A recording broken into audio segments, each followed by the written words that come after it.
నమస్తే మిత్రులారా, welcome to Nagaraj TV. నేను మీ నాగరాజు. ఈరోజు అప్డేట్ చూసినట్టయితే మార్కులు సమానం ఉంటే డేట్ ఆఫ్ బర్త్ ఆధారంగా ర్యాంకులు ప్రకటించిన టీఎస్పీఎస్సీ అంటూ అప్డేట్ అయితే వచ్చింది. సో వీడియో పూర్తి వరకు చూడండి. ఉన్న ఇన్ఫర్మేషన్ ప్రకారం మీకు అప్డేట్ అందిస్తూ ఉన్నా. రెగ్యులర్గా ఛానల్ని ఫాలో అవడం ద్వారా మరిన్ని అప్డేట్స్ కూడా మీ ముందుకైతే తీసుకొస్తా. రాష్ట్రంలో వివిధ రిక్రూట్మెంట్లలో సమానమైన మార్కులు వస్తే ర్యాంకులు ఇచ్చే అంశంపై టీఎస్పీఎస్సీ స్పష్టత ఇచ్చిందంటూ ఇవ్వడం జరిగింది. ఈ మేరకు కమిషన్ సెక్రటరీ వెబ్సైట్లో నోట్ పెట్టారంటూ కూడా మనకిచ్చారు. అభ్యర్థుల జనరల్ ర్యాంకులు కేటాయింపులో రాత పరీక్షలో ఇద్దరు అంతకంటే ఎక్కువ మందికి, ఇక్కడ చూడండి, ఇద్దరు అంతకంటే ఎక్కువ మందికి సమానమైన మార్కులు వస్తే తెలంగాణ లోకల్ వారికి ప్రాధాన్యత ఇస్తారు.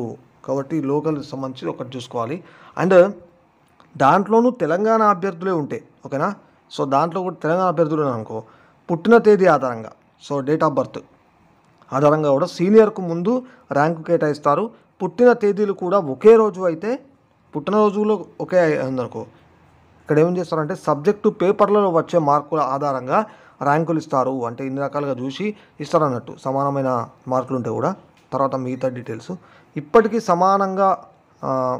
సమానంగా ఉంటే క్వాలిఫై ఎగ్జామ్లో మార్కుల ఆధారంగా ర్యాంకులు అలాట్ చేస్తారని చెప్పేసి ఇవ్వడం జరిగింది. సో మరి మనకు ర్యాంకులు ఇస్తారు కాబట్టి ఇవన్నీ కూడా చూసుకొని ర్యాంకులు అయితే ఇవ్వడం అయితే జరుగుతుంది. సో ఇక్కడ ఈ విధంగా అప్డేట్ అయితే ఉంది. మార్కులు సమానం ఉంటే డేట్ ఆఫ్ బర్త్ ఆధారంగా ర్యాంకులు అని చెప్పేసి ఇప్పుడు నేను చదివిన మ్యాటర్ అంతా కూడా దీనికి సంబంధించి రిలేటెడ్గా చూసుకోవచ్చు అనమాట.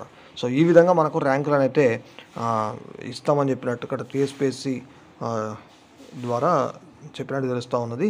సో ఇది ఓవరాల్గా వీడియో. సో మరిన్ని వీడియోలతో మళ్ళీ ముందుకు వస్తాను. సో వీడియో కూడా నచ్చితే లైక్ చేసి షేర్ చేయండి.